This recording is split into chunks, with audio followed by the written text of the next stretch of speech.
हम 12:30 बजे तक सभा रहती है, तो स्वामी से प्रार्थना कि ठीक 12:30 बजे तक अपने विचारों से हमें प्रदान करें। श्रद्धेय स्वामी सच्चिदानंद महाराज।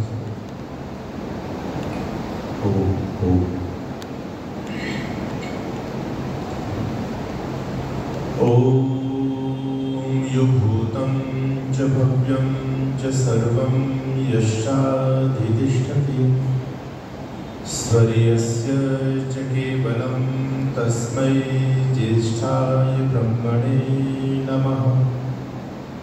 अभयं मित्रात् अभयं अमित्रात् अभयं ज्ञातात् अभयं परोक्षात् अभयं नक्तमभयं दिवानः सर्वा आशा मम मित्रं भवन्तु। ओम शांति शांति शांति।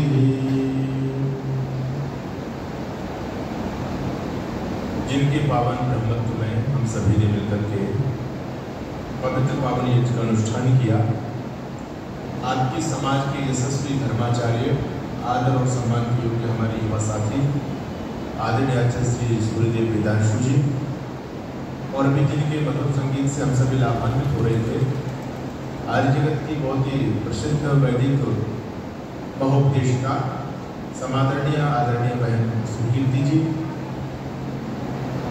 जिनकी छत्र छाया में आर्य समाज रूपी वाटिका पुष्पित और पल्लवित हो रही है। याज्ञिक जीवन जिनका है और अहर्निश ऋषि मिशन के लिए जिनका जीवन समर्पित है, ऐसे हमारे समाज के यशस्वी प्रधान आदरणीय श्रीमान बाबू जगदीश प्रसाद आर्य जी, आर्य समाज नागौरी गेट से हमारे बीच में उपस्थित हुए, वहाँ के यशस्वी धर्माचार्य विद्वान आदरणीय आचार्य श्री धर्मवीर जी, इस आर्य समाज के सभी सम्मानित पदाधिकारी, महानुभाव, धर्म प्रेमी सज्जनों, वंदनीय मातृशक्ति, गुरुकुल से पहुंचे पवित्र ब्रह्मचारिणियां और ब्रह्मचारी, बड़ा सौभाग्य है कि मैं इस समाज में पहली बार आने का मुझे अवसर मिला। आपके इशारे में मैं 4 बार आया, 2 बार नागौरी गेट और 2 बार स्त्री समाज में। लेकिन आपकी समाज में जब मैं आया तो मैंने यहाँ की व्यवस्थाओं को देखा, तो मैंने आदरणीय आचार्य श्री सूर्यदेव जी से कहा कि आपकी समाज बड़ी दिव्य और भव्य है। उन्होंने हमारे आदरणीय प्रधान जी की बड़ी पूरी प्रशंसा की मेरे से कि वो सब प्रधान जी का पुरुषार्थ और प्रयास है। ऐसे लोग जहाँ होते हैं, निस्वार्थ भाव से जो सेवा में लगे रहते हैं, वो संस्थाएं, वो समाजें जीवंत रहती हैं और समाज में अपनी रोशनी बिखेरती रहती है। इसलिए हम आदरणीय प्रधान जी का बहुत बहुत धन्यवाद करते हैं। बंधु, आज इस कार्यक्रम का प्रारंभ हुआ है और इस कार्यक्रम का जो शीर्षक है वो भी वेद कथा के नाम से है। हम लोगों ने अभी ध्वजारोहण के बाद में एक लाइब्रेरी का भी उद्घाटन किया। आज यदि देखा जाए तो विशेषकर कि आर्य समाज की मैं बात करूं, मैं दूसरे पंथों की बात नहीं कर रहा, क्योंकि दुनिया में सबसे बुद्धिजीवी कोई संगठन है तो वो आर्य समाज है। लेकिन बुद्धिजीवी लोगों ने बुद्धि का इस्तेमाल करना बंद कर दिया, इसलिए आर्य समाज पतन की गत में जा रहा है। महर्षि दयानंद जी महाराज ने कहा, वेद का पढ़ना पढ़ाना और सुनना सुनाना सभी आर्यों का परम धर्म है। अब बताओ, वेद कौन पढ़ रहा है? ना हमारे घर में वेद है, ना हम वेद पढ़ रहे हैं। और वेदों की बात तो छोड़ दो, ऋषि प्रणीत जो ग्रंथ हैं उनको भी लोग नहीं पढ़ रहे। स्वाध्याय की प्रवृत्ति बिल्कुल ही जीवन से खत्म हो गई। जब स्वाध्याय की प्रवृत्ति जीवन से खत्म हुई तो अंधविश्वास, पाखंड आर्यों के घरों में और उनके जीवन में प्रवेश कर गया। आर्य समाज रूप की वाटिका जिसको 150 साल पूरे हो गए, चिंतन करने की आवश्यकता है कि इस आर्य समाज की स्थिति क्या होगी। स्वाध्याय न होने के कारण हम इस कदर नीचे गिरते चले जा रहे हैं कि हमारे मंचों पर भी, आर्य समाज के मंचों पर भी आजकल कथाओं का जमावड़ा होने लग गया। महर्षि दयानंद जी महाराज ने वेद की बात कही, वेद का प्रचार। दुनिया में केवल एक मंच है जो वेद की बात करता है, बाकी दुनिया के सारे तमाम मंच और सारे विद्वान केवल पुराणों तक सीमित रह गए, कथाओं तक सीमित रह गए बस। और आर्य समाज के मंचों पर भी लोग कथाएं करने लग जाएं तो फिर वेद की चर्चा कहाँ होगी, वेद का सिद्धांत कहाँ बचेगा? ये सोचने वाली बात। हम दिशा भ्रमित हो रहे हैं और उसका मुख्य कारण यह है कि हम लोगों ने स्वाध्याय करना बंद कर दिया। आर्य समाज के लोगों को सिद्धांतों की जानकारी नहीं। मेरे पास रोज बहुत सारे लोगों के मैसेज आते हैं, फोन आते हैं, कहते स्वामी जी इस प्रश्न का क्या उत्तर होगा। तो मैंने कहा भाई आप लोग उत्तर खोजो ना, मेरे से क्यों पूछ रहे हो? मैं तुम्हारे उत्तर खोज खोज के तुम्हें बताता रहूँगा क्या? स्वयं तो नहीं पढ़ते हैं आप लोग, तो पढ़ने की प्रवृत्ति हो गई गायब। अब स्वाध्याय करते नहीं है तो मन में कोई प्रश्न भी पैदा हो जाए या कोई दूसरा व्यक्ति प्रश्न कर दे तो हमारे पास उसका कोई उत्तर नहीं होता। इसलिए स्वाध्याय परम आवश्यक है। स्वाध्याय शास्त्र कहता है कि स्वाध्याय में कभी प्रमाद नहीं करना चाहिए। ऋषि कहते हैं कि स्वाध्याय न करने से क्या हो जाएगा? तो ऋषियों ने कहा कि जो सूर्य न निकलने से हो जाए वो स्वाध्याय न करने से हो जाएगा, जो वायु न बहने पर होगा वो स्वाध्याय न करने से हो जाएगा। व्यक्ति बाहर से व्यक्ति नजर आएगा, मनुष्य बाहर से मनुष्य नजर आएगा, लेकिन अंदर से खत्म हो जाएगा पूरी तरह से। मानवीय गुण, उसके जीवन का उद्देश्य, उसका लक्ष्य, उसको कुछ भी प्रदर्शित नहीं होगा। इसलिए स्वाध्याय हमारे जीवन का महत्वपूर्ण अंग होना चाहिए। इस स्वाध्याय को आप लोग निश्चित रूप से करना प्रारंभ करो। आज आलस्य प्रमाद में आने लोगों को घेर दिया है। ये जो लाइब्रेरी बनी है इसमें हमारे आदरणीय प्रधान जी ने जो योगदान दिया है, आप सभी के सहयोग से जो चल रही है, इसका उपयोग तभी है जब आप लोग यहाँ से बुक लेकर के जाएंगे। और स्वाध्याय का मैं आपको लाभ बता रहा हूँ। देखो हम लोगों की बहुत सारी उम्र हो गई। हमारे आदरणीय अशोक जी बैठे हैं, अशोक गौतम जी बहुत अच्छे विद्वान हैं, लेखक हैं, बहुत अच्छी पुस्तकें लिखते हैं। हम लोग भी तो लिख सकते हैं, हम क्यों नहीं कर सकते? क्योंकि जो व्यक्ति समय का उपयोग करता है, जो मोबाइल में टीवी में समय को बर्बाद नहीं करता, जो अपने समय का सदुपयोग स्वाध्याय में करता है, वो व्यक्ति कुछ ना कुछ लिखेगा, उसकी लेखनी चलेगी, ये पक्की बात है। तो हमको क्या करना चाहिए? अभी हम लोग खोखले होते चले जा रहे हैं। अगर आप इस आर्य समाज को बचाना चाहते हो तो मैं आपको एक काम देना चाहता हूँ आज। अगर आपको 30 है ऋषि दयानंद के मिशन को आगे बढ़ाने की, तो बंधुओं आपको खुद अपने दीपक को, अपने जीवन रूपी दीपक को प्रज्वलित करना पड़ेगा। ऋषि दयानंद ये करके, स्वामी श्रद्धानंद ये करके, पंडित जो है रामप्रसाद मिश्र या पंडित लेखराम, हमारी जो शाश्वत बलिदानी परंपरा है, वो तो जो कर रहे हैं सो कर रहे हैं, लेकिन हम क्या कर रहे हैं ये चिंतन करने की आज आवश्यकता है। दूसरे मतपंथ वालों को देखो, आपके हरियाणा में भी ऐसे लोग हैं। रामपाल को ले लो आप, रामपाल जेल में दंड पेल रहे हैं, लेकिन उनके चेला अभी भी उनकी पुस्तकें बांटते फिर रहे हैं। हो रहा नहीं हो रहा ऐसा? आप खूब वीडियोस देख रहे हैं। उन्होंने गीता के नाम से पुस्तक लिख दी है और उसमें गीता का कुछ भी नहीं है। गीता के सारे सिद्धांतों को तोड़ मरोड़ करके खत्म करके सारी अपनी बात उस व्यक्ति ने कही है, लेकिन वो असत्य को प्रचारित कर रहे हैं। हमने रामपाल के चेलों को देखा, वो भी गाड़ी रुकवा करके दूसरों को साहित्य वितरित कर रहे हैं। ध्यान रखना, इस दुनिया में वैचारिक जंग चल रही है। जिसकी विचारधारा जितनी प्रचारित प्रसारित हो जाएगी, उसका दुनिया में साम्राज्य होगा। तो हर गुरु के शिष्य अपनी विचारधारा के प्रचार प्रसार में प्रयास कर रहे हैं। रामपाल वालों को देखा हमने, आशाराम वालों को देखा, वो भी जेल में बंद थे जोधपुर में, लेकिन जेल से बाहर उनके भक्ति पंपलेट बांट रहे हैं कि हमारे बाबूजी की साहित्य पढ़ोगा।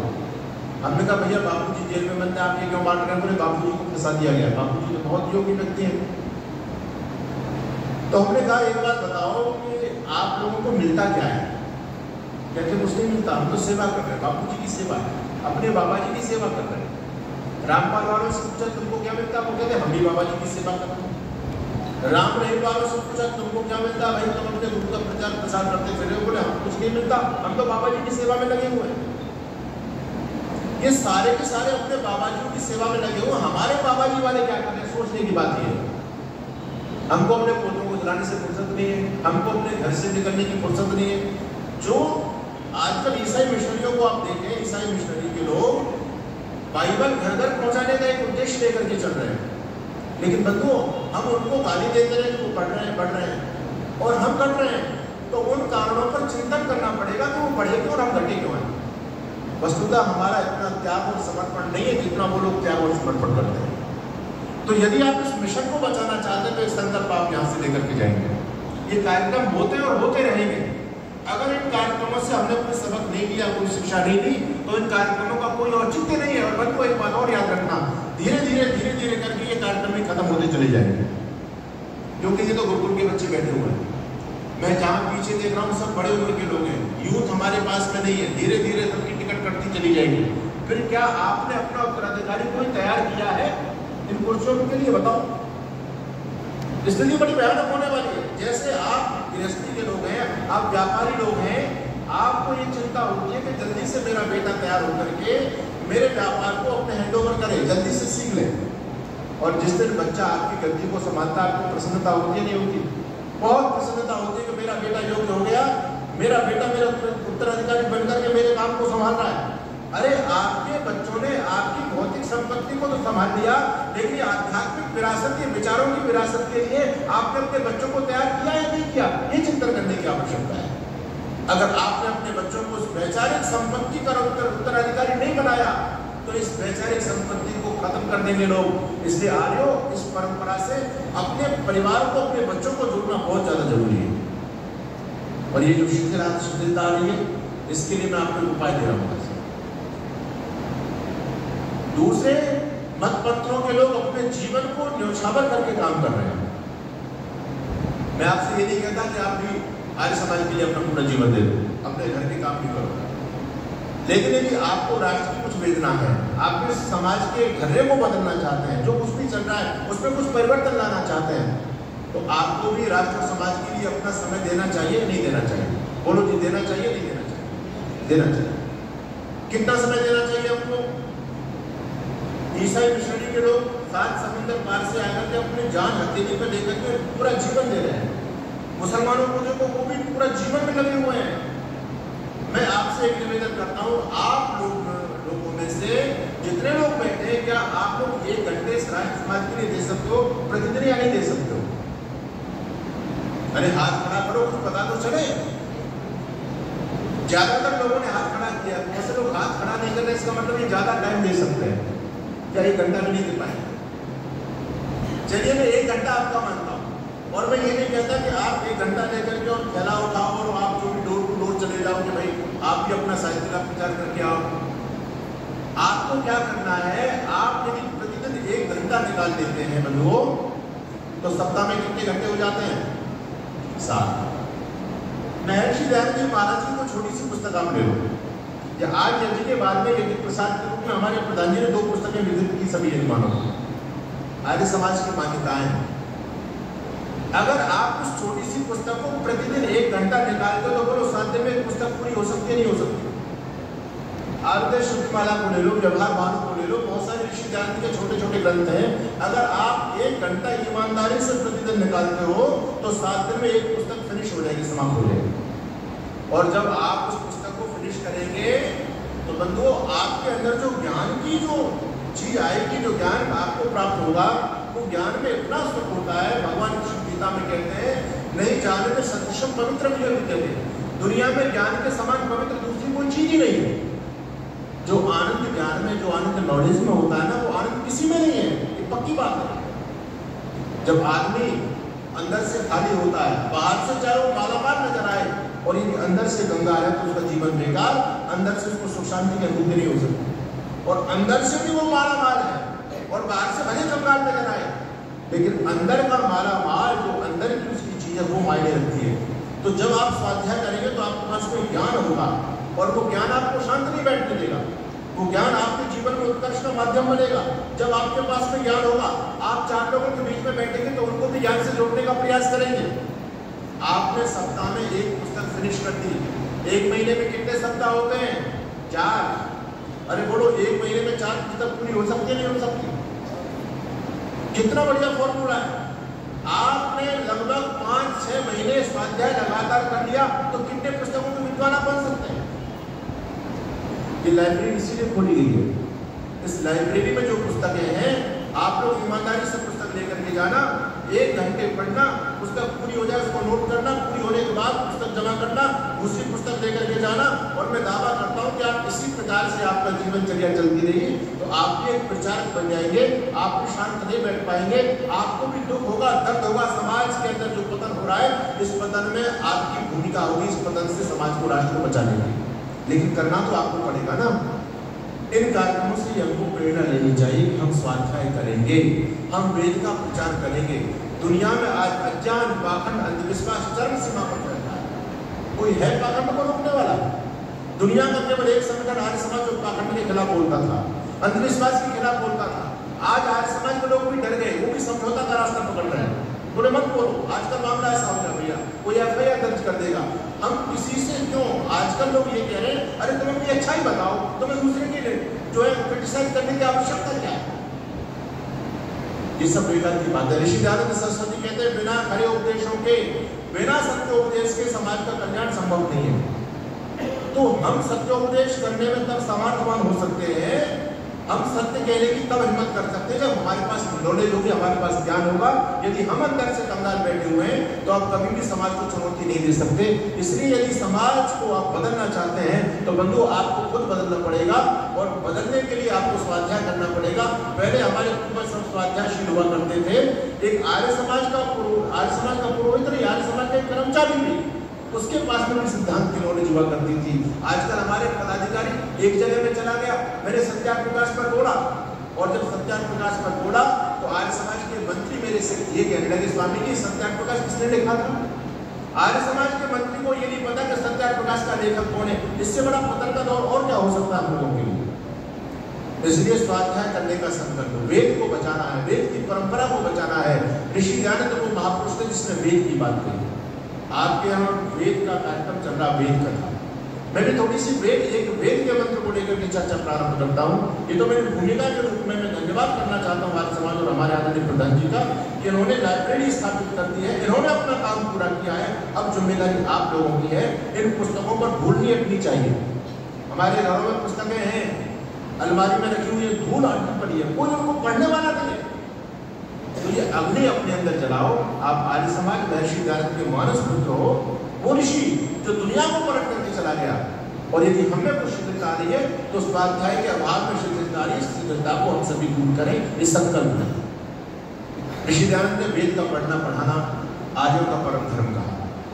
आप जानते हैं हमारे यहाँ 4 वेद हैं, चारों वेदों में 20,389 मंत्र है। एक यजुर्वेद की चर्चा मैं आज आपके बीच में करता हूँ। यजुर्वेद का 40वां अध्याय ईशोपनिषद के नाम से विख्यात है। उसको ईशावास्योपनिषद भी बोलते हैं, ईशोपनिषद भी बोलते हैं। और ईशोपनिषद की व्याख्या आचार्य शंकर ने भी की है। महर्षि दयानंद ने तो जब वेदों का भाष्य कर दिया तो उसकी व्याख्या कर दी गई ऋषि के द्वारा। तो ईशोपनिषद वैसे तो बहुत सारे उपनिषद हैं हमारे सनातन धर्म के अंदर, लेकिन महर्षि दयानंद सरस्वती 11 उपनिषदों को प्रामाणिक मानते हैं। और उनमें जो सबसे विशेष उपनिषद है 11 उपनिषदों में, वो है ईशोपनिषद। और ईशोपनिषद इसलिए विशेष है कि केवल ईशोपनिषद सीधा वेद से लिया गया है। बाकी जितने भी उपनिषद हैं वो ब्राह्मण ग्रंथ और आरण्य ग्रंथों से लिए गए हैं। वेद से सीधा उपनिषद लिया गया तो वो केवल ईशोपनिषद। यजुर्वेद का 40वां अध्याय है और इसका प्रथम मंत्र है ईशावास्य वेदम सर्वम यत् किंचित् जगत्याम जगत् तेन त्यक्तेन बुद्धिता मागधः कस्य सिद्धनम। इस मंत्र में पहले ईश शब्द आया, इसलिए इस उपनिषद का नाम ईशोपनिषद पड़ा। और ये उपनिषद हमको, ये मंत्र हमको जीवन का एक लक्ष्य दे रहा है। गांधी कहते थे यदि हमारा सारा साहित्य नष्ट हो जाए और ये मंत्र यदि बचा रहे तब भी जीवन दर्शन हमारा बचा रहे। ये मंत्र अपने आप में बहुत विशेष है और हमारे लोगों के लिए अत्यंत विशेष है, क्योंकि हमारे सनातन धर्म का जो सिद्धांत है, जो हमारा वैदिक धर्म है, जो हमारा सनातन धर्म है, इस सनातन धर्म का सबसे मुख्य सिद्धांत कौन सा है? आप लोगों में से कौन बताएगा? हमारे धर्म का सबसे मुख्य सिद्धांत वो है त्रैकवाद। हमारे आदरणीय प्रधान जी श्री देवेंद्र सैनी जी, वो भी आर्य समाज नागौरी के यशस्वी प्रधान है, आ रहे हैं, उनका स्वागत करते हैं। आइए प्रधान बैठिए।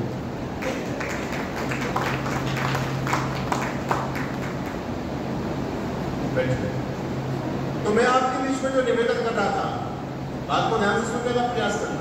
मैंने आपसे प्रश्न पूछा, अगर आप लोग स्वाध्यायशील होते तो उस प्रश्न का जरूर जवाब दे देते। हमारे वैदिक धर्म का जो मूल सिद्धांत है वो है त्रैकवाद, जिसको इंग्लिश में बोलते हैं ट्रिनिटी, त्रैकवाद। इस समाज में बहुत सारे सिद्धांत चल रहे हैं, बहुत सारे बात चल रहे हैं, अद्वैतवाद, विशिष्ट अद्वैतवाद, द्वैताद्वैतवाद, सब लोगों ने अपने अपने वाद चलाए। लेकिन महर्षि दयानंद जी महाराज ने त्रैकवाद का सिद्धांत समाज में स्थापित किया।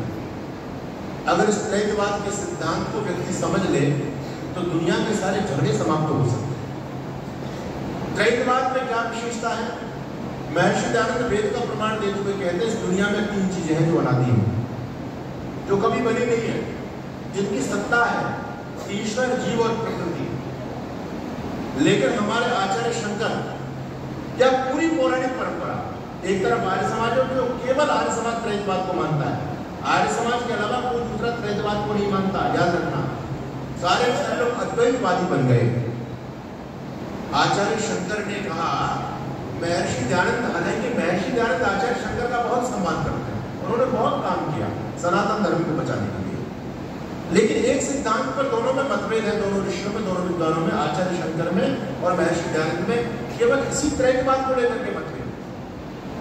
आचार्य शंकर ब्रह्म को अभिन्न निमित्तोपादान मानते थे, लेकिन महर्षि दयानंद ब्रह्म को निमित्त उपादान मानते थे। अभिन्न निमित्तोपादान का मतलब होता है उपादान और निमित्त कारण दोनों में अंतर नहीं है, एक ही है। जैसे वो कहते थे, जैसे मकड़ी, आप लोगों ने सुना होगा, लोग कहते हैं कि ये सारा का सारा संसार ब्रह्म से निर्मित है, ब्रह्म ने अपने अंदर से संसार निश्चित किया है, हम भी ब्रह्म है, तुम भी ब्रह्म हो, हम ब्रह्मास्मि ब्रह्म सत्यम जगत मिथ्या। वो कहते हैं हम भी ब्रह्म है, क्या ऋषि, हम भी ब्रह्म है, लेकिन ऋषि इसका खंडन कर रहे हैं। आचार्य शंकर कहते हैं अभिन्न निमित्तोपादान, जैसे मकड़ी अपने शरीर से जाल बना देती है, उसी प्रकार से ब्रह्म ने अपने अंदर से सारा संसार बना दिया। ये संसार ब्रह्म से निर्मित है, इसलिए ये ब्रह्म ही है, ऐसा उनकी मान्यता है। लेकिन ऋषि दयानंद ने अभिन्न निमित्तोपादान सिद्धांत का खंडन किया और ऋषि दयानंद कहते हैं कि देखो मकड़ी अलग है और मकड़ी का शरीर अलग है, दोनों चीजें अलग है। मकड़ी अलग, मकड़ी का शरीर अलग। मकड़ी जो जाल बना रही है वो अपने से नहीं बना रही, अपने शरीर से बना रही है, तो दोनों चीजों का अलग अलग वो खंडन हो गया, अभिन्न निमित्तोपादान। ऋषि दयानंद कहते हैं कि दुनिया में 3 सत्ता है, एक ईश्वर, एक जीव और एक प्रकृति। इसमें 2 सत्ता चेतन है, इसमें 3 सत्ताओं में एक सत्ता भोक्ता है और एक सत्ता दृष्टा है और एक सत्ता भोक्तव्य है, जिसको भोगा जाता है। वेद का मंत्र कहता है द्वा सुपर्णा संयुजा सखाया समानम वृक्षम परिस्वस प्रजाता। एक वृक्ष है, उस वृक्ष पर 2 पक्षी बैठे हुए हैं, एक पक्षी वृक्ष के फलों का रसास्वादन कर रहा है और एक पक्षी दृष्टा भाव से देख रहा है। जो दृष्टा भाव से देख रहा है वो ब्रह्म है। ब्रह्म हम सबको जो है ना अपने नियंत्रण में रखता है, वो सर्वव्यापक है, सबको देखता है, लेकिन ब्रह्म संसार का उपभोग नहीं करता। उसने जो संसार बनाया है ये हमारे लिए भोग अपवर्गार्थम दृश्यम, जीवात्माओं के लिए भोग के लिए और अपवर के लिए परमात्मा ने संसार बनाया। लेकिन ब्रह्म का संसार का कोई मतलब नहीं है, ब्रह्म ने अपने लिए संसार नहीं बनाया। तो जो वृक्ष पर पक्षी बैठा हुआ है वो केवल दृष्टा मात्र बना हुआ है और एक पक्षी फलों को खा रहा है। और तीसरी चीज है फल वृक्ष, 3 चीज हो गई, एक तो पक्षी खाने वाला, एक पक्षी देखने वाला और एक फल, 3 चीज हो गई। तो फल जो है वो संसार है, प्रकृति है, दृष्टा जो है वो परमात्मा है और भोक्ता जो है तो फल का रसास्वादन करना वो जीव है। ये 3 सत्ता है, इनको कहते हैं त्रैतवाद। तो ये मंत्र कह रहा है ईशावास्यमिदं सर्वम, ईशा ईश्वरेण व्याप्तम इदं सर्वम जगत। ये जो पूरा संसार है ये ईश्वर के द्वारा व्याप्त है। दुनिया में कोई ऐसा स्थान नहीं है जहां परमात्मा न हो। ईशावास्यम इदम, इदम किम संसारम जगत। 2 चीज हो गई, पहली बात तो ईश्वर की बात पहली पेज में, दूसरे का इदम सर्वम ईशा ईश्वरेण वास्यम अस्ति, ये सारा संसार ईश्वर के द्वारा आच्छादित है। 2 चीजें हो गई। और आगे जो उपदेश दे रहा है वेद मंत्र, तेरा त्यक्तेन भुंजी था मां गृधा, ये उपदेश किसके लिए? लोग मत कर, इस संसार के भोग पदार्थों को त्याग पूर्वक भोग कर, लोग मत कर। ये उपदेश किसके लिए है? जीवात्मा के लिए। उपदेश देने वाला कौन है? परमात्मा। और संसार के बारे में उपदेश दिया जा रहा है। तो त्रैतवाद इस मंत्र से सिद्ध हो रहा है। त्रैतवाद, एक तरफ परमात्मा, एक तरफ जीवात्मा और एक तरफ संसार। अब समझने वाली बात यह है, अभी आप सुकीर्ति जी को सुन रहे थे, हमारे आदरणीय आचार्य जी ने जब भजन गाया वो भी ईश्वर की भक्ति का भजन था। मंत्र कह रहा है दुनिया के अंदर, याद रखना, केवल आपकी सनातन परंपरा है जो ईश्वर को कण-कण में मानती है। केवल सनातन परंपरा ईश्वर को कण-कण में मानती है। बाकी के लोगों ने किसी ने 7वें आसमान पर बिठा दिया, किसी ने 4थे आसमान पर बिठा दिया, किसी ने क्षीर सागर के अंदर लेकर के चले गए, किसी ने मंदिर में बिठा दिया। बाकी जो वैदिक थ्योरी है ये कहती है ईसा वास्तव सर्वम, ये पूरे संसार में ईश्वर कण-कण में विद्यमान है, दुनिया में कोई ऐसा स्थान नहीं चाहे ईश्वर ना हो। अच्छा, ये बात क्यों समझाई जा रही है बताओ? हमारे साधु संत विद्वान लोग ईश्वर की महिमा का बखान करते हैं आपके सामने, उन्हें ईश्वर की भक्ति करो, ईश्वर की भक्ति करो। अरे भाई क्यों करें ईश्वर की भक्ति? मिलेगा क्या ईश्वर की भक्ति करने से? संसार के लोग स्वार्थी हैं, तो वो मंदिर में जाते हैं, वो ये समझते हैं ईश्वर की भक्ति करने से ये चीज मिल जाएगी, ईश्वर की भक्ति करने से ये चीज मिल जाएगी, माँ बुरा दे पूरी कर दे, हलवा बांट दूंगी, है ना? ईश्वर की भक्ति किस लिए की जा रही है समाज में?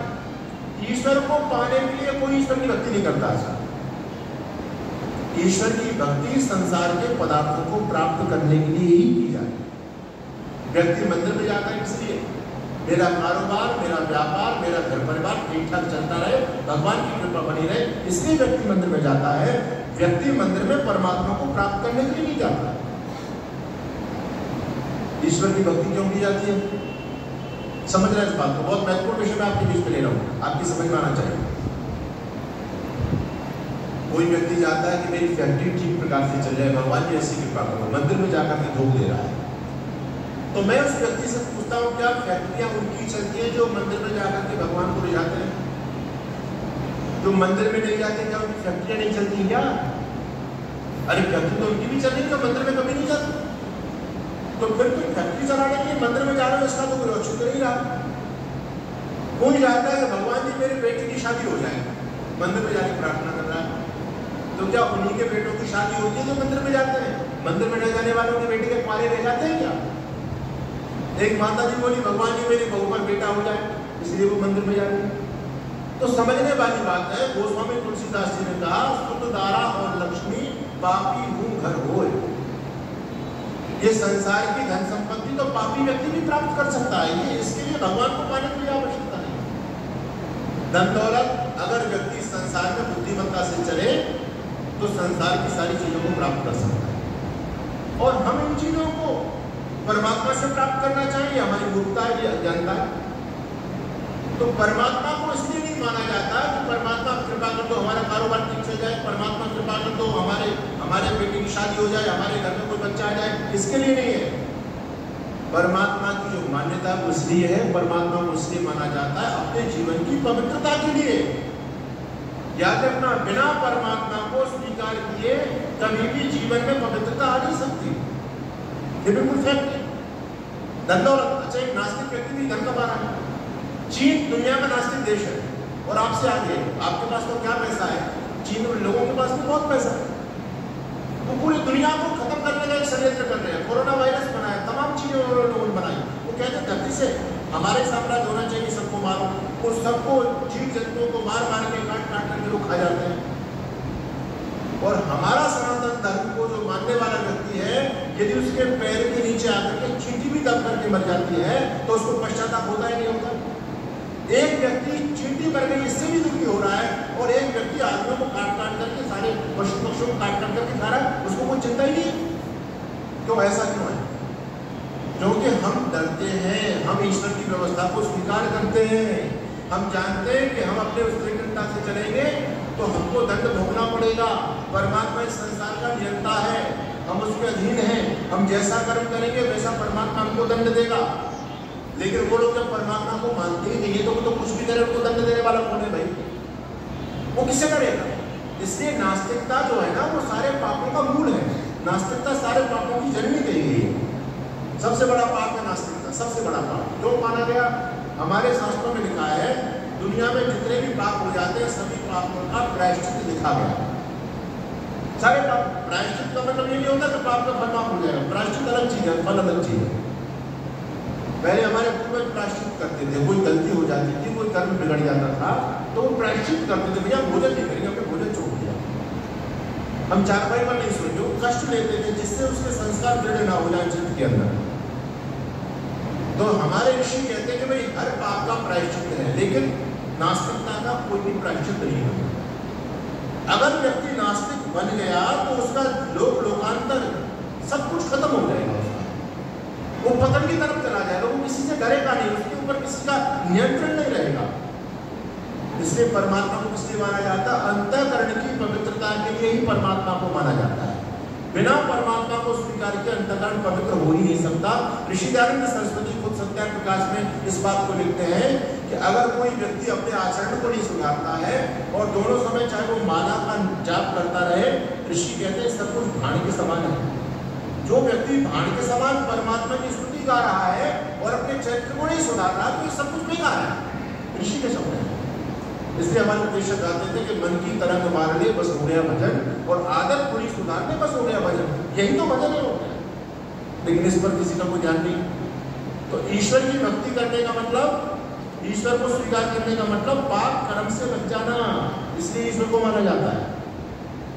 तो वेद ने सबसे पहले बताया कि जब हम संसार में आए, संसार हमारे लिए बना, इस संसार में हम कोई पाप कर्म ना करते हैं।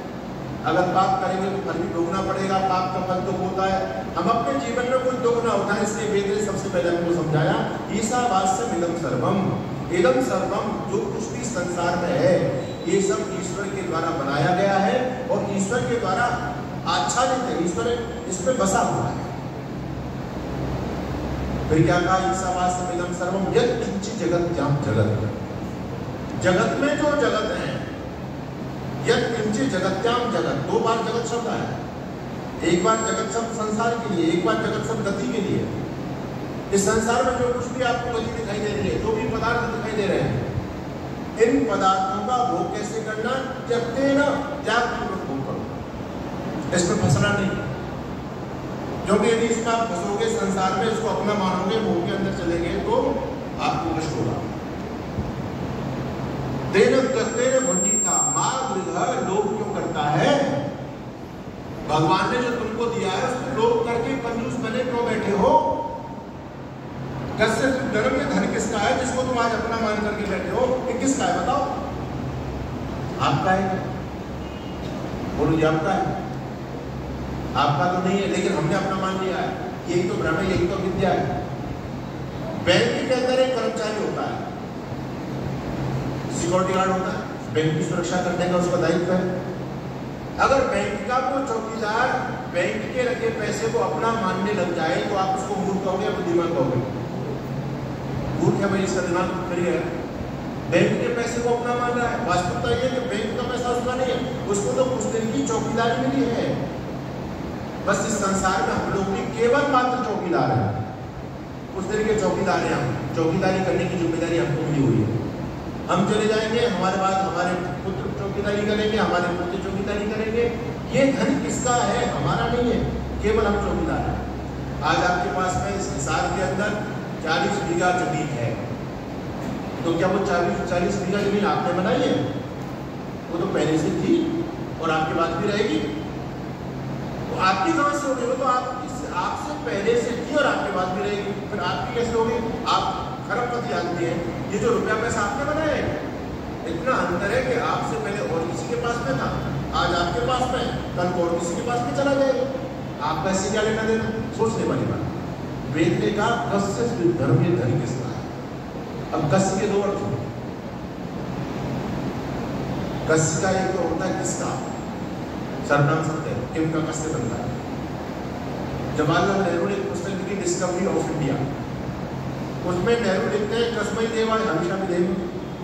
हम ईश्वर स्तुति प्रार्थना उपासना के मंत्रों का पाठ करते हैं तो बार बार पद आता है कस्मै देवाय हमेशा भी देव। तो वो कहते हैं कि ये आर्य लोग उपासना करते थे तो उनको पता नहीं होता था कि किसकी उपासना कर रहे हैं, तो बार बार पूछते थे कस्मै देवाय हमेशा भी देव, कस्मै देवाय हमेशा भी देव, हम किस देवता की उपासना करें, हम किस देवता की उपासना करें। अब उन्होंने संस्कृत तो पढ़ी नहीं जो कस्मै का शब्द को जानता, लेकिन ऋषि दयानंद जब कस्मै शब्द का अर्थ करते हैं तो ऋषि दयानंद क्या करते हैं? सुख स्वरूप ईश्वर की का अर्थ होता है ईश्वर। ये धन किसका है? ईश्वर का है, हमारा नहीं धन। वेद ने बिल्कुल स्पष्ट कर दिया कस्य धनम, ये धन किसका है? परमात्मा का है। वो सारे धनों का स्वामी है, उसने कुछ दिन के लिए हमको दिया है, इसको अपना मत मान लेना। अगर अपना मान लोगे तो संसार में फंस जाओगे, और जब अपना मान लोगे, क्योंकि आपकी चीज नहीं है, दूसरे की चीज है, आपने इसको अपना मान लिया, और जब ये चीज आपसे ली जाएगी तो जब अपनत्व होगा उस चीज में तो आपको कष्ट होगा, परेशानी होगी। और दूसरे का मान करके भोग करोगे तो भोग भी कर लोगे और आनंद भी आएगा, आप उसमें आसक्त नहीं होगे। करते नहीं करते, हम इसमें पंखे हॉल में बैठे हुए हैं, कूलर की अच्छी हवा आ रही है, सारी की सारी सुविधाएं मिल रही है हमको, लेकिन क्या आपकी आसक्ति है इसमें? नहीं, आप उठ करके चले जाओगे सब कुछ होगा। लेकिन घर के प्रति हमारी आसक्ति है, ये आसक्ति दुख का सबसे बड़ा कारण होता है। लोग ये कहते हैं फिर महाराज फिर संसार में हम फिर रह कैसे पाएंगे? जब हमने सारी आसक्ति खत्म कर दी, हमारा कुछ नहीं है, तो फिर हम संसार का भोग कैसे करेंगे? जिस चीज को हम अपना मानते हैं उसको हम अच्छी तरह से भोग नहीं कर पाते, और जिस चीज को हम अपना नहीं मानते, दूसरे की मानते हैं, उसका भोग आप अच्छी तरह से कर सकते हैं और उस चीज की हम सुरक्षा भी करते हैं। उदाहरण के लिए मान लीजिए मेरी घड़ी छूट जाए आपके पास में, और घड़ी छूट जाए और आप उस घड़ी का उपयोग भी करेंगे, आपका बच्चा भी घड़ी को देखेगा, आप बच्चे से बेटा ये घड़ी टूट नहीं जाए स्वामी जी की वापस दे, घड़ी से समय भी देख रहे हैं, लेकिन इसका ख्याल भी है, इसमें आसक्ति आपकी बिल्कुल भी नहीं है। लेकिन जो हमारी घड़ी होती है उसके प्रति हमारी आसक्ति अत्यंत ज्यादा हो जाती है, ये हमारे दुख का कारण बनता है।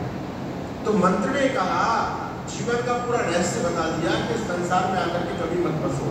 वेद ने आपको पुरुषार्थी बनने का उपदेश दिया है। आगे मंत्र बताएगा, गुरुवन्य में कर्माणी जिजिविषे शतम समा, 100 साल तक बैठना नहीं है ना, पुरुषार्थ करना है, पुरुषार्थ करके धनेश्वर्य का स्वामी बनना है ना। साईं इतना दीजिए जामे उत्तम समाय, ये सिद्धांत वेद विरुद्ध है, याद रखो, ये गलत बात है।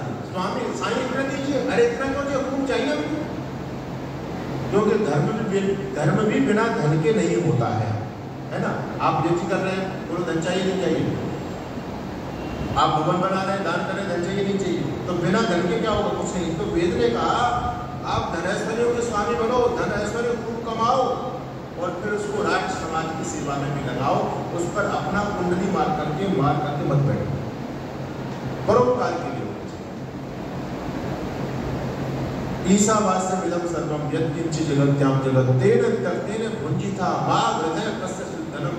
लोग मत करो बिल्कुल भी, ये धन किसका है? ये ईश्वर की दी हुई सौगात है। और याद रखना, आज परमात्मा ने आपको जितना भी दिया है, अगर आप इसको ईश्वरीय कार्यों में लगाते रहते हैं तो परमात्मा देने वाला है, वो आपको और देगा। और यदि आपने नहीं दिया तो वो वहीं की वहीं स्रोत रुक जाएगा। आपने देखा पहले कुएं होते थे और कुआं लोगों को पानी देता था, लोग दिनों रात को बाल्टी में बाल्टी पानी खींचते रहते थे। क्या कुओं में पानी कम होता था? बोलो जी कम हुआ। लेकिन जब से कुओं ने देना बंद कर दिया तब से सारे कुएं सूखते है ना, सारे स्रोत बंद हो गए। सागर देता है, सागर नदियों को जल दे रहा है, क्या सागर में पानी कम हुआ? गोस्वामी तुलसीदास जी ने कहा कि जो सरिता सागर में जाई यद्यपि तेना कामना नहीं। सरिता कहते नदियों को, सारी नदियां अपना जल किसे दे दिए? सागर को दे दी। क्या सागर को जल की आवश्यकता है? वहां तो पहले से पानी भरा हुआ है। जल की आवश्यकता राजस्थान, गुजरात, महाराष्ट्र, वहां कोई नदी नहीं जाती, यहाँ से चलती है सागर में गिर जाती है, सागर में गिर जाती है। तो क्यों? मिलता उसको जो देता है। सागर को मिल रहा है क्योंकि सागर ने दिया है। और जो सागर सूर्य की किरणें बाष्पीकरण होकर के बादल बनते हैं, वृष्टि होती है, बर्फ जमती है, वो बर्फ पिघल करके नदियों में आती है। तो ये पूरा सृष्टि का क्रम है, इस क्रम में हम भी जुड़े हुए हैं, इस क्रम को कभी जीवन में मत तोड़ देना। वेद का मंत्र कहता, आयु प्राणम प्रजा पशुम कीर्तिम द्रविणम ब्रह्म वर्चसम मह्यम दत्वा प्रियत ब्रह्मलोकम। परमात्मा ने बिल्कुल स्पष्ट कर दिया, आप ब्रह्मलोक को प्राप्त करना चाहते हो, ब्रह्मलोक यानी मुक्ति, इस संसार में आना जाना अपना बंद करना चाहते हो, तो परमात्मा ने क्या कहा? आयु प्राणम प्रजाम पशुम कीर्तिम, तुम्हारे पास जो कुछ भी है मह्यम दत्वा, मुझे देकर ब्रजत ब्रह्मलोकम, ब्रह्मलोक को प्राप्त होगा। तो ये जीवन का सार है। आपको ईश्वर ने जो कुछ दिया है, हमारे सनातन धर्म में दान की बहुत विशेष महिमा गाई गई है, बहुत विशेष महिमा। और वास्तविकता तो ये है, आचार्य चाणक्य ने बहुत गजब की बात कही है।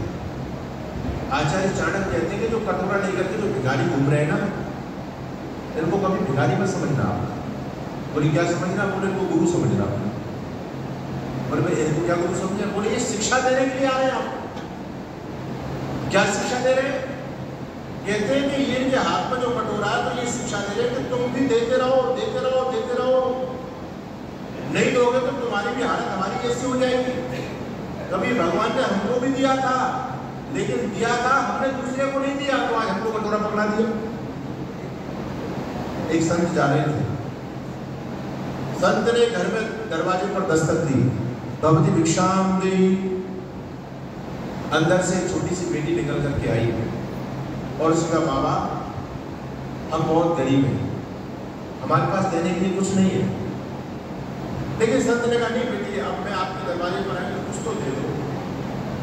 बेटी के लिए बाबा हम सत्य बोले, हम बहुत गरीब हैं, हमारे पास कुछ नहीं है देने के लिए। संत ने फिर कहा नहीं कुछ तो दो। उसने हाथ जोड़ के बाबा कुछ नहीं है देने के लिए। तो संत ने कहा बेटा तुम्हारे पास देने के लिए कुछ नहीं है तो एक काम करो, एक झाड़ू उठाओ और अपने आंगन में झाड़ू लगा करके थोड़ी सी धूल ला करके मुझे दे दो। बच्ची थी, वो समझी नहीं, उसने बुहारी उठाई, आंगन को झाड़ा और धूल एकत्रित की और मिट्टी में धूल ला करके महाराज को दे दी। महाराज ने अपनी झोली में ली, उसको बड़ी श्रद्धा से और सिर माथे से लगा करके उस बेटी को आशीर्वाद देते हुए आगे बढ़ गए, धूल लेकर के आगे बढ़ गए। पीछे पीछे महाराज जी का चेहरा चल रहा। चेहरा का गुरुजी कोई पॉइंट ढीला हो गया आपके दिमाग का? गुरुजी का दिमाग तो ठीक है हमारा, नहीं मुझे ऐसा लगता है वो स्क्रू ढीला हो गया आपका। गुरुजी ने पूछा तुझे ऐसा क्यों लगा? शिष्य ने कहा गुरुजी जब वो मना कर रही है बहुत गरीब है, हमारे पास देने के लिए कुछ नहीं है, कुछ नहीं, आप उसके पीछे पड़ गए और फिर ली तो उसने धूल ली। अरे धूल भी वो लेने की चीज होती है क्या भला? तो संत ने बहुत गजब का उत्तर दिया कि अभी पागल इन चीजों को नहीं समझता है। आज उसके पास कुछ नहीं है, मैं जानता हूँ बहुत गरीब है, और इस धूल से मैं क्या करूंगा? धूल माटी तो कैसे भी मैं ले लूंगा, इसको वो खाऊंगा क्या, ओढ़ूंगा क्या? लेकिन फिर भी मैंने उससे धूल ली है। इस रहस्य को समझने का प्रयास करो बेटा। कभी भगवान ने उसको बहुत कुछ दिया होगा, लेकिन उसके जीवन में देने का संस्कार नहीं था। भगवान ने दिया उसको, उसने किसी को नहीं दिया, तो भगवान ने देना बंद कर दिया। देने का भाव नहीं था, जीवन में देने का संस्कार नहीं था, इसलिए वो आज गरीब बन गई है। मैं आज उसके जीवन में देने का संस्कार डाल करके आया, आज उसने देना सीखा है। मैं जानता हूँ कि आज उसने मुझे धूल ली है, उसके पास कुछ नहीं है, उसने धूल ली है। कल को भगवान जब उसको देगा और देने के संस्कार उसके जीवन में होंगे तो कभी किसी को फूल भी देगी। इसलिए देने का संस्कार होना बहुत जरूरी है। आपने बिरला जी का नाम सुना? बिरला जी, बिरला जी, घनश्याम दास बिरला। कोई शायद ऐसा शहर नहीं होगा नानी जब बिरला मंदिर ना हो, बिरला धर्मशाला ना हो, बहुत दान कर देते थे, ठीक है। उन्होंने अपने बेटे को पत्र लिखा, पत्र बहुत प्रसिद्ध पत्र, उनके बेटे का नाम था बसंत। बिरला जी ने पत्र लिखा, चिरंजीव बसंत प्रसन्न रहो। आज भगवान का दिया हुआ हमारे पास बहुत कुछ है, लेकिन बेटा इसको अपना मत मानना। ये सामर्थ भगवान ने दिया है हमको, इसको अपना मान लोगे तो काम खराब हो जाएगा। इसलिए इस धन दौलत को अपने उपयोग में कम लेकर के समाज के उपयोग में ज्यादा लगाना। जितना अपना काम चल सके उतना लगाओ, लेकिन बाकी का समाज की सेवा में लगाओगे तो समाज समृद्ध होगा और तुम भी समृद्ध होते चले जाओगे। अब बिरला जी ने जो काम किया, उनके बाद फिर उनके बच्चों ने क्या नहीं किया, क्या किया, ये बात अलग है, ठीक है, लेकिन उनका संदेश बहुत गजब का है। तो ये वेद भी हमको कह रहा है, माँ गंगा लोभ मत करो। भगवान ने आपको जो कुछ भी दे दिया ना, लोभ मत करो, इसमें से कुछ ना कुछ जरूर दो। कितने प्रतिशत देना चाहिए हमको? दशांश? अरे दशांश मत दो, एक अंश दे दो तो भी धर्म बच जाएगा। हिंदू समाज को वास्तव में देना नहीं आता है, ये वास्तविकता बता रहा हूँ मैं, हिंदू समाज के पतन का कारण बता रहा हूँ। हिंदुओं को देना नहीं आया, हिंदू देता भी तो कहाँ देता है? जगराते निकलवा रहा है, मंदिर पर चांदी की छत्र चढ़वा रहा है, ठीक है, और पैसा बढ़ गया तो वहाँ दे दिया, तो फिर और छत्र सोने का करा दिया, झंडा यात्रा लेकर के जा रहे हैं, भगवान जी की शादी हो रही है, शिव बारात निकल रही है, इसमें हिंदू देता है। जहाँ उसका पैसा राष्ट्र समाज के काम आ सके वहाँ नहीं देता है।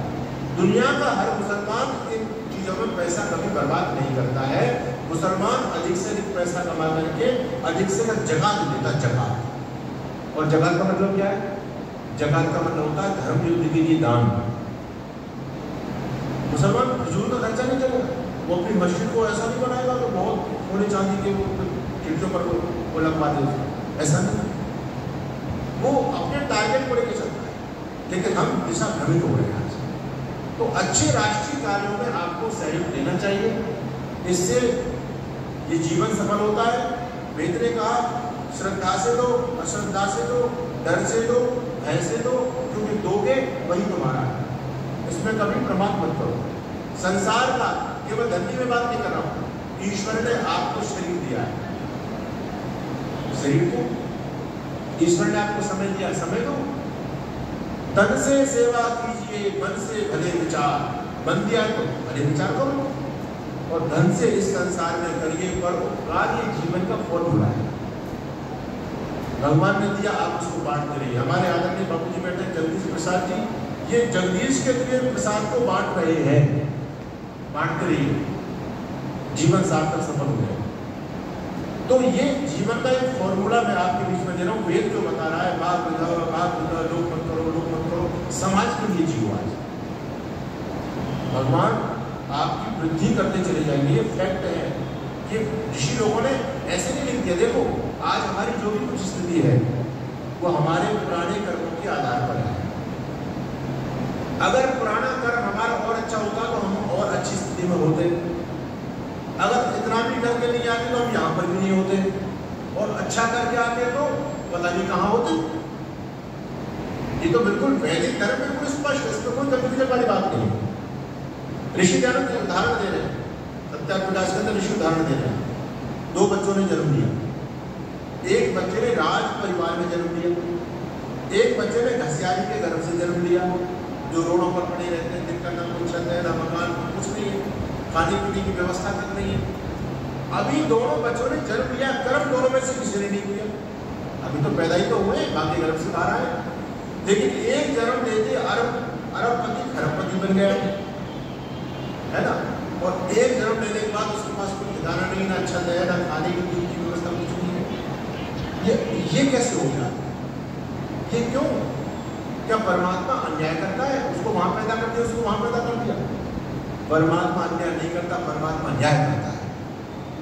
आज जो वहां पैदा हुआ है वो पहले अपना बैंक में बैलेंस जमा करके आया है, तो उसको मिला है। और जो ये यहाँ फुटपाथ पर पैदा हो गया, इसने कुछ भी जमा नहीं किया, इतना जरूर कर दिया, मनुष्य नर्तन को प्राप्त करने के योग्य इसके कर्म को अच्छे थे। भगवान ने मनुष्य का शरीर तो दे दिया, लेकिन भोग नहीं मिले। जाति आयु भोग, ये 3 चीजें मिलती है।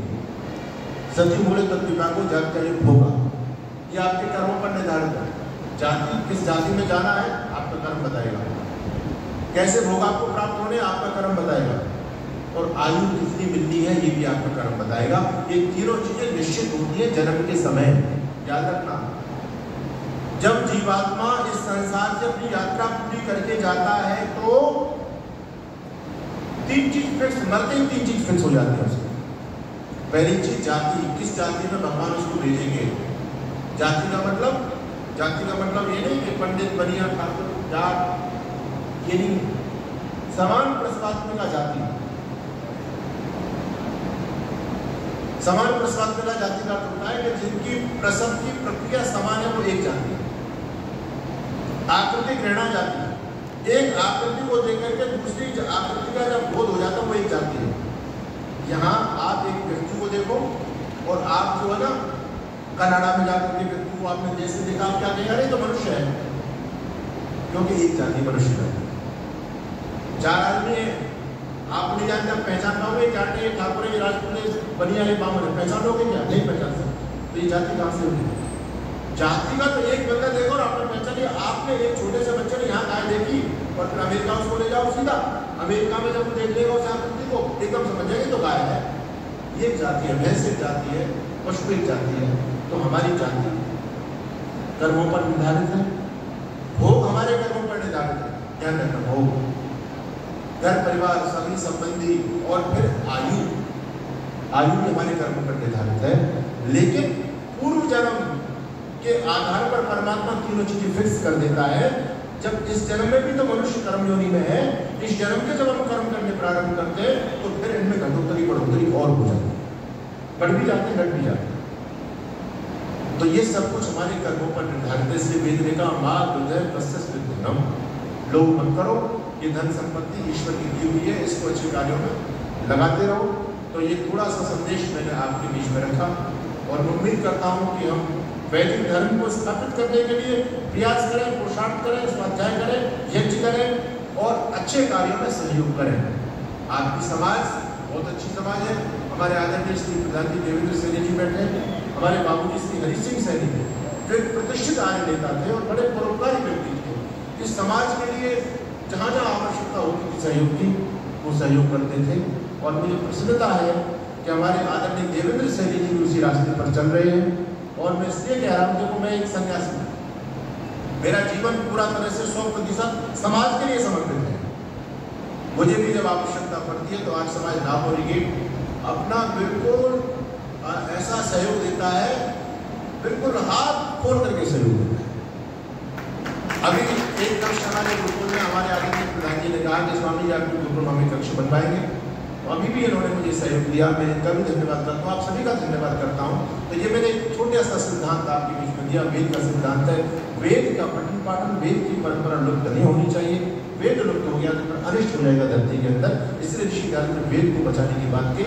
आप लोग भी कथाओं बताओ, मनोरंजन से दूर रह करके वेद के सिद्धांत की स्मरण की अपनी मनोदशा बनाओ, मनोरंजन से दूर हो जाओ, चुटकुले किस्से कहानियों से दूर हो जाओ, ये कथा बता जो चल रही है इनसे बचो। वैदिक सिद्धांत, वेद की बात।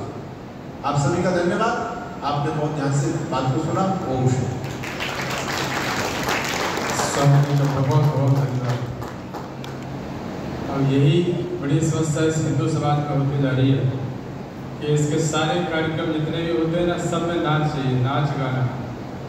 नाच गाना इनके खड़े होकर के हाथ नहीं हिलते ना, वहाँ इनको अच्छा नहीं लगता। चाहे शादी है, चाहे कोई सत्संग हो रहा है, चाहे कोई हवन हो रहा है, कोई पूजा हो रही है, और कोई कहीं पर भी कोई कथा, सब हर जगह नाचना चाहिए। नाच के बिना इनका कोई उत्सव सफल नहीं हो रही। भगवान का भजन कर रहे हैं, वहाँ पर भी नाच रहे हैं। कितने बड़े बड़े महात्माओं को बुला करके आयोजन नचाते हैं, उसके बाद भी वहाँ पर भी तो नाच गाना नहीं होगा तब तक नहीं हो रहा। ये बड़ी विडंबना है। आओ स्वामी जी का बहुत बहुत साधुवाद। एक बार पुनः करता धनी से स्वामी जी का सम्मान और अभिनंदन। ये वेद कथा निश्चित ही सच्चे अर्थों में वेद कथा है। इसकी वचनों को, ये स्वामी जी के वचनों को, वेद के सिद्धांतों को सुन करके, समझ करके अपने जीवन में धारण करने का प्रयास करें। एक स्वामी जी ने 2 पंक्तियाँ गुनगुनाई थी, उनको मैं आपको एक पंक्ति गुनगुना देता हूँ। बहुत अच्छा लगा स्वामी जी जब उन पंक्तियों को गाए थे। क्या करे थे?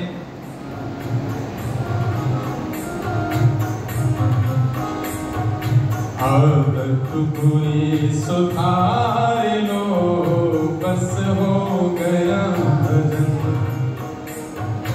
मन की तरंग मार लो, मन की तरंग मार लो, बस हो गया भजन।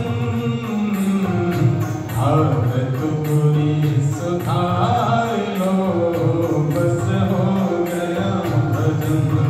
बोलिए, आदत बुरी सुधार लो, बस हो गया भजन। आए हो तुम कहाँ से, जाओगे तुम कहाँ, आए हो तुम कहाँ से, जाओगे तुम कहाँ। दो ही बात जान लो, ये दो ही बात जान लो, बस हो गया भजन। आदत बुरी सुधार लो, बस हो गया भजन। आदत बुरी सुधार लो, बस हो गया। जो तुझसे कड़वा बोले, उससे तुम मीठा बोल। जो तुझसे कड़वा बोले,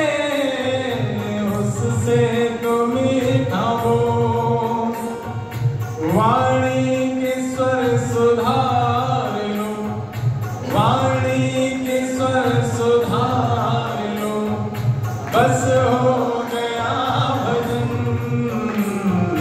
भगत पूरी सुधार लो, बस हो गया भजन, भगत पूरी सुधार लो।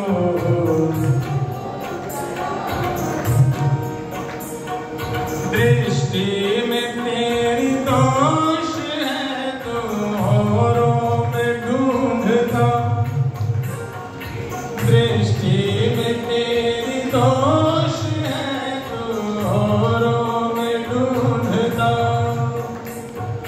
क्षमता हृदय निखार लो, क्षमता हृदय निखार लो, बस हो गया भजन, भगत पूरी सुधार लो, बस हो गया भजन, भगत पूरी सुधार लो, बस हो गया। माता पिता जो घर में उनको न तू सता, माता पिता जो घर में उनको न तू सता, उनके चरण पखार लो, उनके चरण पखार लो, बस हो गया भजन, भगत पूरी सुधार लो, बस हो गया भजन। अंतिम लाइन, लाए हो तुम यहाँ क्या, ले जाना यहाँ से क्या, लाए हो तुम यहाँ क्या, ले जाना यहाँ से क्या, इतना ही बस विचार लो, इतना ही बस विचार लो, बस हो गया भजन, भगत पूरी सुधार लो, बस हो गया भजन। मन की तरंग मार लो, मन की तरंग मार लो, बस हो गया भजन, भगत पूरी सुधार लो, बस हो गया भजन, भगत पूरी सुधार लो, बस हो गया भजन, भगत पूरी सुधार लो, बस हो गया भजन।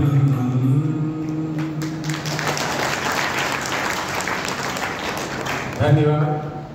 अब ऐसे ही ठीक रात्रि को 8 बजे से सभा प्रारंभ होगी, तो आप सबसे प्रार्थना है भजन और श्रद्धेय स्वामी जी के सुंदर विचार, वेद सिद्धांत के यह विचार जो बड़े सरल ढंग से हमने समझे हैं, उनको सुनने समझने के लिए रात्रिकालीन सभा में ठीक 8 बजे आप अपने भोजन आदि से निवृत्त होकर के आइए और समय पर उपस्थित हो। ज़्यादा से ज़्यादा हम विचारों को सुन पाएंगे। और कल ऐसे ही 9 से 10 यज्ञ उपरांत 12:30 तक कथा, ऐसे लगातार हम 13 तक इस वेद कथा के आयोजन को करेंगे। आइए आप सबका साधुवाद, धन्यवाद और अब शांति पाठ। ओम यः शान्तिरन्तरिक्षं शान्ति पृथिवी शान्तिरापः शान्तिरोषधयः शान्तिः वनस्पतयः शान्तिर्विश्वे देवाः शान्तिर्ब्रह्म शान्तिः सर्वं शान्तिः शान्तिरेव शान्तिः सामा शान्तिरेधि। ओम शान्तिः शान्तिः शान्तिः। जो बोले सो अभय वैदिक धर्म की वो का झंडा आर्य समाज, आर्य समाज वेद की ज्योति, वेद की ज्योति, यज्ञ की ज्योति गुरुकुल प्रणाली चलती रहे, गुरुकुल प्रणाली मर्यादा पुरुषोत्तम श्री रामचंद्र की, योगीराज श्री कृष्णचंद्र की, ब्रह्मर्षि गुरुवर ब्रजानंद की, महर्षि देव दयानंद की, बोलो सत्य सनातन वैदिक धर्म की। ओंकार।